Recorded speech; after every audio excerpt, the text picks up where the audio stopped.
Après un tremblement de terre, j'ai demandé à loger chez mes parents avec ma fille de 5 ans. Ils ont répondu, seulement sans l'enfant. Il n'y a pas de place pour elle. Elle a fondu en larmes. Je n'ai pas pleuré. J'ai juste dit, c'est noté. 3 jours plus tard, il regrettait tout. Il y a eu un tremblement de terre. Pas le genre qu'on voit dans les films, avec des gratte-ciel qui s'effondrent, juste une violente secousse qui a fait trembler les murs et hurler mes placards, le son des assiettes qui rendaient l'âme. Quand ça s'est arrêté, ma fille Ruby, 5 ans et petite pour son âge, s'est tenue dans l'embrasure de la porte, serrant son renard en peluche comme si celui-ci pouvait mordre les secousses pour les chasser. Maman, a-t-elle chuchoté. Tout va bien, ai-je menti. Le lendemain matin, un inspecteur municipal, casque sur la tête, a utilisé le mot inhabitable. Il a collé une étiquette rouge sur ma porte et s'en est allé, comme s'il venait de me dire bonne chance. J'ai regardé la petite main de Ruby dans la mienne et j'ai pensé, je n'ai pas de plan B. Alors, j'ai appelé mes parents. Maman a répondu à la deuxième sonnerie. Bien sûr, ma chérie.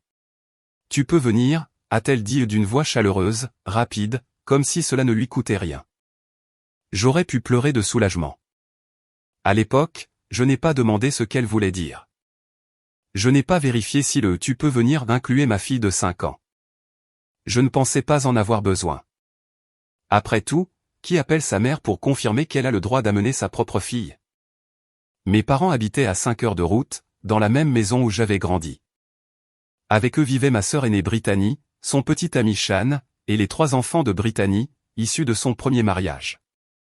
C'était une maison bien remplie, certes, mais ils avaient des chambres d'amis et c'était la famille. Ruby et moi avons fait nos valises rapidement, des vêtements, des brosses à dents, le renard, un sac de biscuits. Pendant que je l'attachais dans son siège auto, elle a demandé si la maison était vraiment cassée. J'ai dit oui. Elle a demandé si la maison de mamie était grande. J'ai dit, assez grande. Le soleil se couchait presque quand nous sommes arrivés dans l'allée de mes parents. La lumière du porche était allumée, comme toujours quand je rentrais pour les fêtes. L'espace d'un instant, je me suis senti en sécurité. Maman a ouvert la porte avant même que je puisse frapper. Mara, tu es arrivée. Son sourire s'est figé, lorsqu'elle a aperçu Ruby derrière moi. Oh, tu l'as amenée. Pendant une seconde, j'ai attendu la plaisanterie. Elle n'est jamais venue. Oui. C'est un peu difficile de laisser une enfant de 5 ans seule à la maison. Maman a cligné des yeux, déjà nerveuse. On pensait juste que ce serait toi. La maison est pleine. Brittany est là avec les enfants. Sean utilise le bureau. Le sous-sol est une salle de jeu. Il n'y a nulle part où mettre un autre enfant. Ruby, se cachant à moitié derrière ma jambe, a murmuré, « Je peux dormir sur le canapé. » Maman a soupiré. Ma chérie, ce n'est pas si simple. Pas pour les enfants de Brittany, apparemment, ai-je dit. Ils vivent ici, a-t-elle rétorqué. C'est vrai. Ils vivent ici. Traduction, toi, tu n'y vis pas. Brittany est apparue, coiffure parfaite, téléphone à la main. Salut, Mara. Sacré séisme, hein. Contente que tu ailles bien, mais on n'a vraiment plus de lit. Le visage de Ruby est devenu rouge. Sa main s'est crispée sur mon manteau. Maman a croisé les bras. Tu peux rester. On s'arrangera pour quelques nuits, mais peut-être que Ruby pourrait aller ailleurs. C'est trop de chaos pour une petite. Pendant une seconde, j'ai cru avoir mal entendu. Sans l'enfant? Maman a hoché la tête, comme si elle proposait une solution raisonnable. Juste le temps que les choses se calment. La voix de Ruby s'est brisée. Je serai sage, mamie. Maman lui a souri, de la même manière qu'on sourit à un chaton errant. Ce n'est pas une question d'être sage, ma chérie. C'est juste que la maison est pleine. De la pièce du fond provenaient des rires et des bruits de jeux vidéo. J'ai eu un petit rire sec. Bien sûr. Il ne faudrait pas déranger le bureau de Sean. C'est un espace de travail, a-t-il crié. Certainement, ai-je dit. Très professionnel. Ruby s'est alors mise à pleurer, doucement, comme si elle s'excusait d'exister. Maman, ai-je dit, tu crois vraiment que je vais la laisser? Tu as dit qu'on pouvait venir. Son sourire poli n'a pas bougé. Mara, s'il te plaît, ne rends pas les choses plus difficiles. Plus difficiles que quoi? Que de dire à ta petite fille qu'elle n'a pas sa place. Ne sois pas si dramatique. Ça a failli me faire rire. J'ai remonté la fermeture éclair du manteau de Ruby. Viens, ma chérie. On va où? Quelque part où il y a de la place. Je n'ai pas claqué la porte. Je suis juste sorti, leur rire filtrant à travers les murs. Le motel était à 5 rue de là. Enseigne au néon, $30 la nuit, télécouleur. J'ai pris la chambre sans regarder le réceptionniste. La pièce sentait l'eau de Javel et la défaite. Ruby s'est recroquevillée sur un lit, et s'est endormie avant même d'avoir retiré ses chaussures. Je me suis assise sur l'autre, fixant la fissure au plafond qui coupait la pièce en deux. C'était bien trouvé. C'était nous, maintenant. Une rupture nette.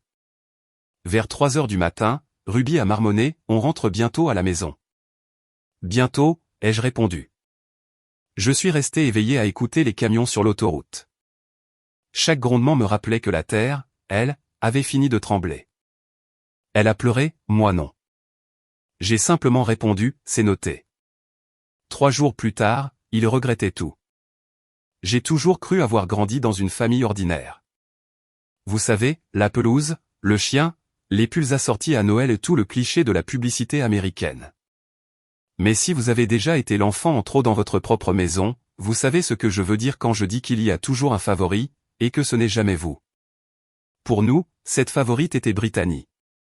2 ans de plus grande, plus bruyante, plus blonde, le genre d'enfant qui pouvait casser une lampe et se faire féliciter pour son énergie créative.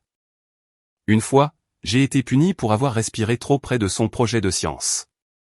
Maman disait que nous étions de 2 types différents. Papa disait que Brittany était la battante.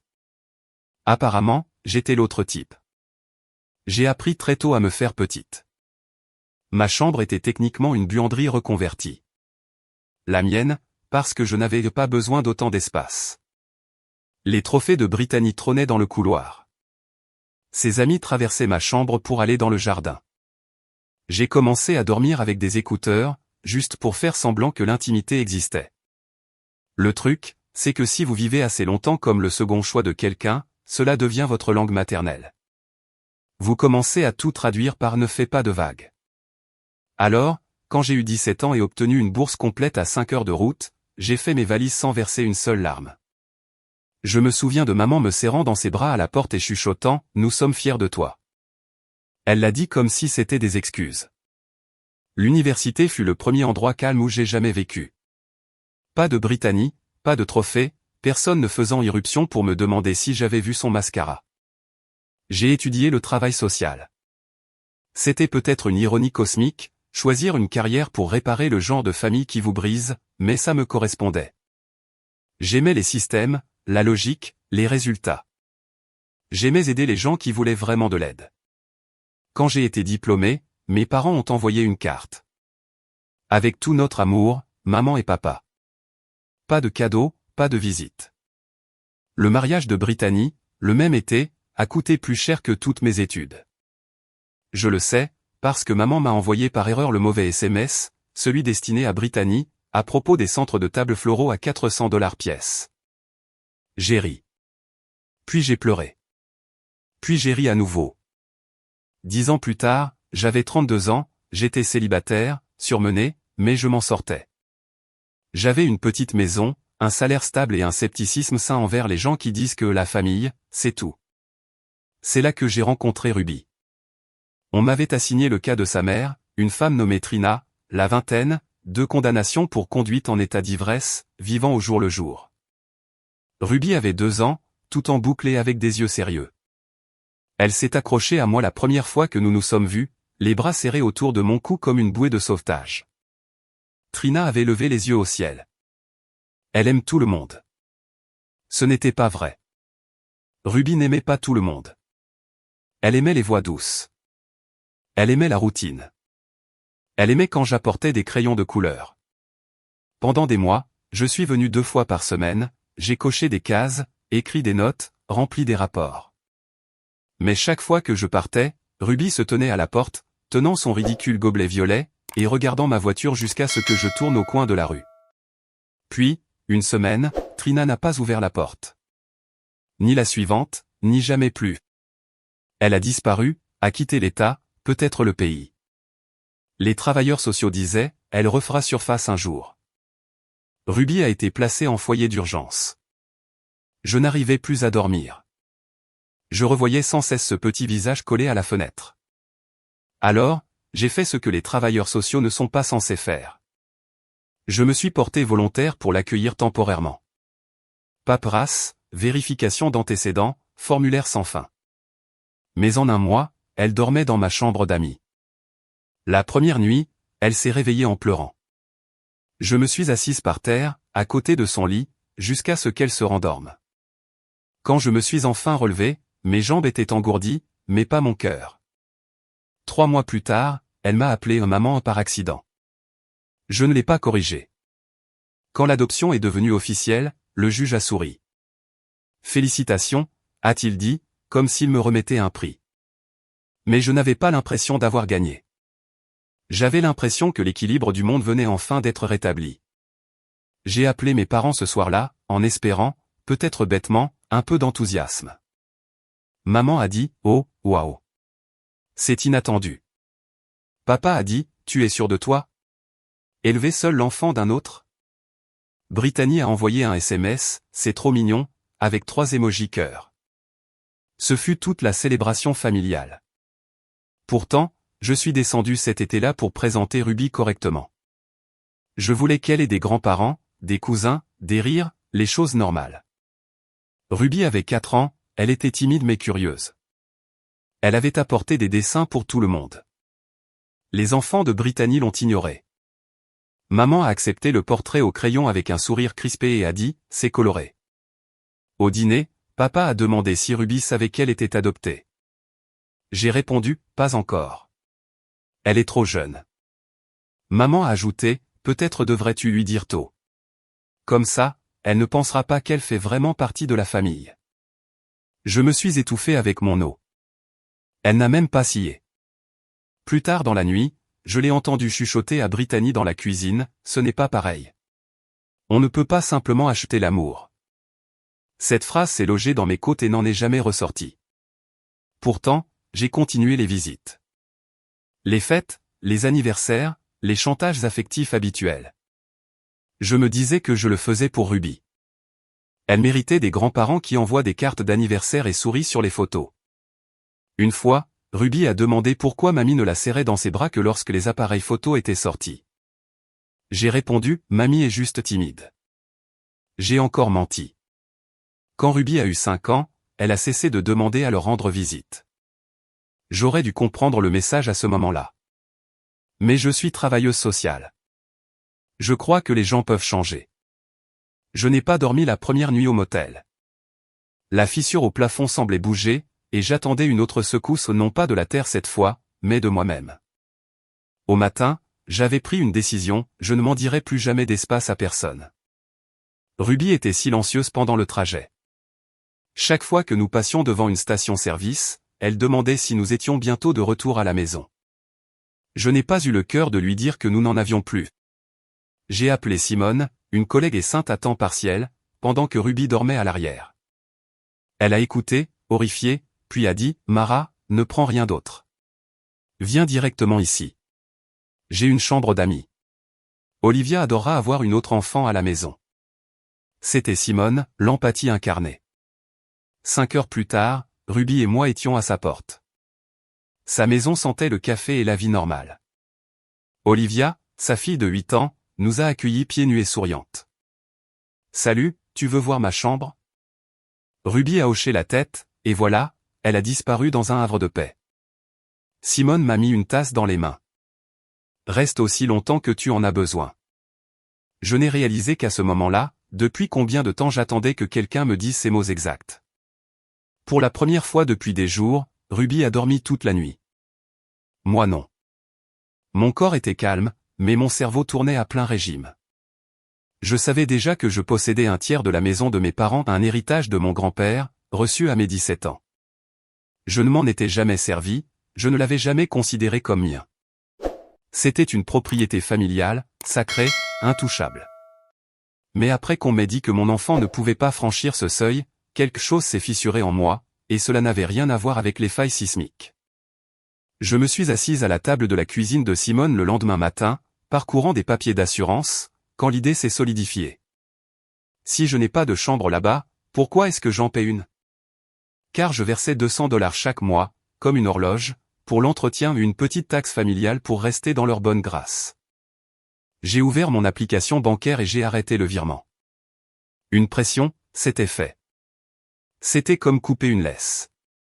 Puis est venue la question suivante, et maintenant? J'ai ouvert mon ordinateur portable, j'ai cherché un avocat en droit immobilier près de chez moi, et j'ai pris rendez-vous pour le lendemain. Quand j'en ai parlé à Simone, elle n'a pas essayé de m'en dissuader. Elle a juste dit, il était temps. L'avocate s'appelait Franklin. La cinquantaine, calme, une voix de granit. Elle a examiné l'acte de propriété et a dit, vous êtes propriétaire en indivision avec vos parents et votre sœur. Vous êtes libre de vendre votre part ou de demander la vente de la totalité du bien. Même s'ils y vivent? Surtout s'ils y vivent. J'ai ri. Un rire cassant. Donc, légalement, je peux leur retirer le sol sous les pieds. Elle n'a pas souri. C'est parfaitement légal. C'était tout ce que j'avais besoin d'entendre. Je lui ai dit d'aller de l'avant. Elle a rédigé la mise en demeure l'après-midi même. En quittant son bureau, le monde me semblait plus net, plus précis, comme si j'avais enfin trouvé le bon outil après des années à me battre à main nue. 3 jours plus tard, la lettre est partie. Recommandée avec accusé de réception, toute la symphonie. Je ne les ai pas prévenus. Pourquoi gâcher la surprise? Le téléphone a sonné le lendemain soir. Affichage de l'appelant, maman.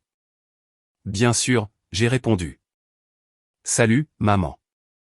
Pas de bonjour de sa part. Juste, qu'est-ce que tu as fait? Je suppose que tu parles sur le plan juridique ou émotionnel. Mara, cette lettre. Tu vends la maison? Notre maison? Notre? Ai-je répété? Pronom intéressant. En arrière-plan, la voix de Brittany a percé. Elle fait ça à cause de cet enfant. Cet enfant a un nom, ai-je dit. Maman a hurlé, tu ne peux pas faire ça à ta famille. Il me semble que ma famille m'a déjà fait ça. La voix de papa est intervenue, une tentative hésitante de raisonnement. Ma chérie, réfléchis. Tu as grandi là-bas. J'y ai aussi grandi en étant invisible, ai-je dit. Tu te souviens de cette partie? Brittany a attrapé le téléphone. Tu vas nous mettre à la rue. Vous allez vous mettre à la rue tout seul, ai-je répondu calmement. Je ne vends que ma part. Il y eut des cris qui se chevauchaient, paniqués, moralisateurs. J'ai éloigné le téléphone de mon oreille comme s'il était en feu. Puis je l'ai ramené et j'ai dit, vous pourriez toujours racheter ma part. Où veux-tu qu'on trouve ce genre d'argent? A exigé maman. Oh, je ne sais pas, dis-je. Peut-être avec l'espace infini que vous avez économisé en n'hébergeant pas ma fille. Puis j'ai raccroché. Je m'attendais à de la culpabilité. Au lieu de ça, j'ai ressenti de la clarté. Une clarté pure, électrique. Simone m'a trouvé debout près de la fenêtre, regardant le vide. Laisse-moi deviner, a-t-elle dit. Ils ont appelé. Ils ont hurlé, ai-je répondu. Donc, oui, on progresse. Elle a hoché la tête. Tarte ou vin? Les deux. Nous avons mangé en silence. Ruby et Olivia dessinaient des fleurs à la craie sur l'allée, leur rire perçant la lourdeur ambiante comme des rayons de soleil. Je pensais que le tremblement de terre était la pire chose qui pouvait arriver. Il s'est avéré que ce n'était que le premier acte. En avril, Ruby dormait de nouveau bien. Pas moi. Chaque nuit, je fixais le plafond de Simone, attendant que l'univers se souvienne qu'il me devait encore quelque chose. Quand le téléphone a enfin sonné, j'ai presque dit merci. Vos parents ont répondu, a dit Franklin. Bien sûr qu'ils avaient répondu. La culpabilité a une mèche lente, mais une visée parfaite. Ils prétendent qu'ils vous ont déjà donné votre héritage. Ils disent qu'ils ont dépensé votre part pour vous élever. J'ai ri si fort que j'ai fait peur au chat. Donc, mon enfance était un prêt? Je devrais leur faire un virement pour les couches? C'est une manœuvre dilatoire, a-t-elle dit. Dilatoire? D'accord. Mais quelque chose dans sa voix disait, accroche-toi. Le lendemain matin, les rumeurs ont commencé. Pas localement, 5 heures de route vous donne de la distance, mais les réseaux sociaux voyagent plus vite que le trafic. La publication de Brittany, certaines personnes expulseraient leurs propres parents si ça leur donnait un sentiment de pouvoir. Maman a commenté avec un emoji cœur. Simone a fait glisser son téléphone sur la table. Ça va? Super, ai-je répondu. J'ai toujours rêvé de devenir viral pour être une parasite. Je me suis dit que je m'en fichais.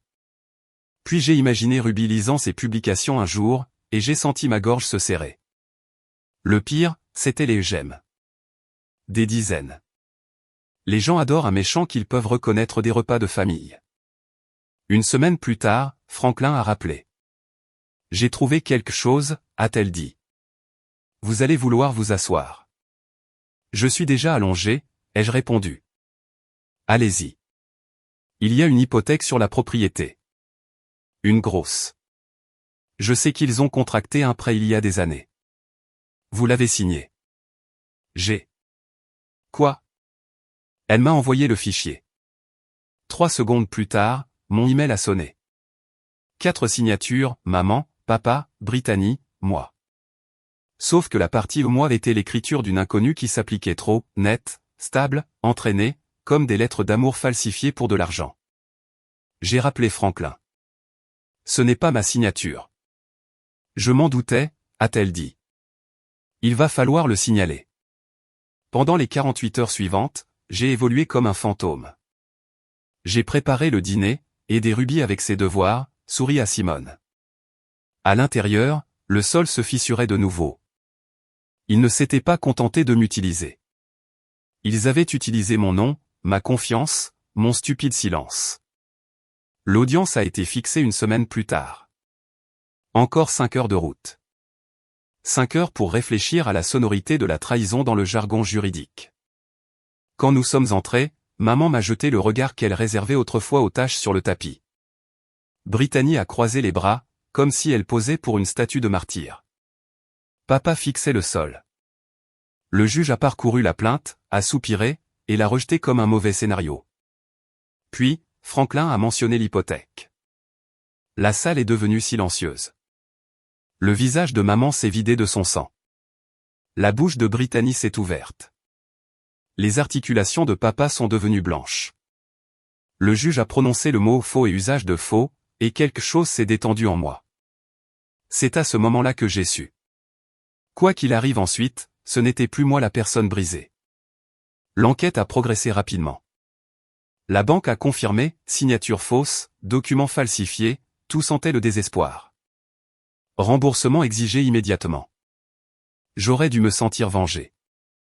Au lieu de ça, je me sentais vieille. Maman a appelé ce soir-là. Comment as-tu pu nous faire ça?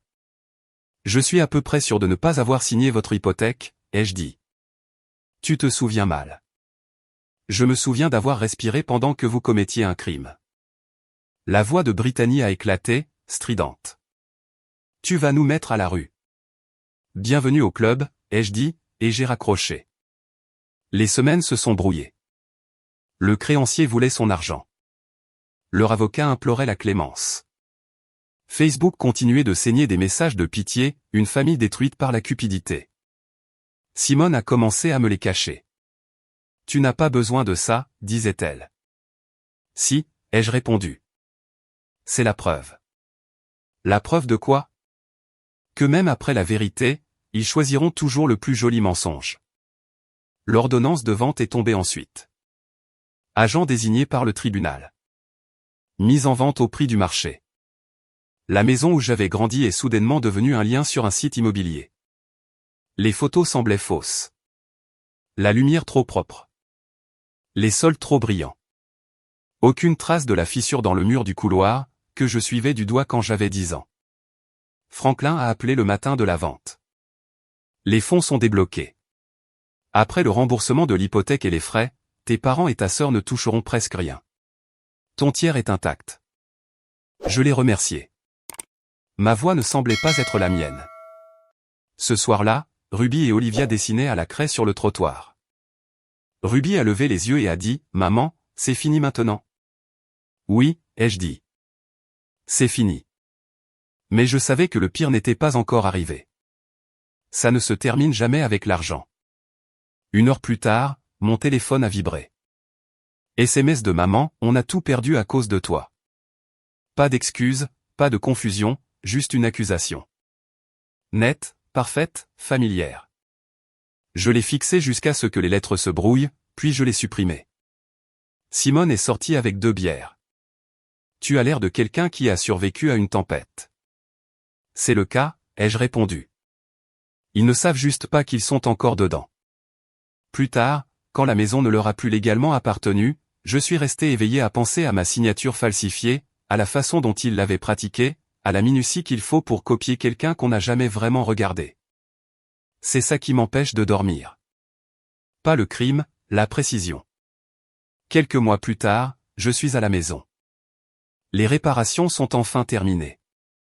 Nouveaux murs, nouvelle fondation, pas de fissures, pas d'étiquette rouge, juste le silence. Notre maison semble solide à nouveau. Et cette fois, elle est vraiment à nous. La vente de la maison de mes parents a été finalisée. Elle s'est vendue pour 618 000 $. Après l'hypothèque, les frais d'avocat et tout le chaos, mon tiers s'élevait à 203 000 $. C'était assez pour rembourser le reste de ma propre hypothèque. Un virement bancaire, et j'étais propriétaire de cet endroit. Chaque clou, chaque centimètre carré, sans dette, sans propriétaire, sans fantôme. Ruby m'a aidé à accrocher le panneau « Bienvenue à la maison » sur la porte. Elle l'a fait elle-même, avec des lettres découpées dans du papier coloré, collé de travers. C'était parfait. Elle n'arrête pas de dire que cette maison semble plus forte. Peut-être qu'elle a raison. Peut-être que c'est parce que cette fois, nous avons construit les fondations sans demander la permission de personne. Quant au reste de la famille, eh bien, la chute a été dure. Mes parents et Brittany n'ont pas vu un centime de la vente. Chaque dollar de leurs 2 tiers est allé directement à la banque pour rembourser l'hypothèque frauduleuse. Ils ont tout perdu. Maman et papa louent maintenant un petit studio en périphérie de la ville. Le petit ami de Brittany, Shan, l'a quitté à la seconde où les chèques ont été encaissés. Elle cumule 2 emplois, élève seule ses 3 enfants, et continue de publier des citations sur le pardon, qui ne mentionne jamais ses propres crimes. Nous ne nous parlons plus. Nous n'en avons pas besoin. Aux dernières nouvelles, ils me tiennent toujours pour responsable, ce qui me va très bien. Ils peuvent me détester depuis leur location. Moi, j'ai des murs qui ne tremblent plus.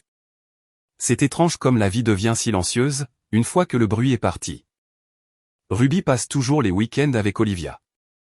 Elles construisent des forts, se peignent les ongles, et se disputent la dernière glace. Elle a aussi commencé des cours d'aïkido. L'équilibre, pas la force. Je pense qu'elle comprend ça mieux que je ne l'ai jamais fait. Parfois, quand le sol tremble sous les camions qui passent, je sursaute encore. Mais la maison tient bon. C'est peut-être ça, la différence. Aujourd'hui, cette maison est solide parce que j'ai cessé de mendier une place, et que j'ai commencé à la revendiquer. Alors, qu'en pensez-vous? Suis-je allé trop loin ou pas assez? Dites-le moi dans les commentaires. Si mon histoire vous a parlé, n'hésitez pas à vous abonner et à partager. Merci d'avoir écouté mon parcours, et souvenez-vous, vous méritez des relations qui vous élèvent, pas des relations qui vous tirent vers le bas.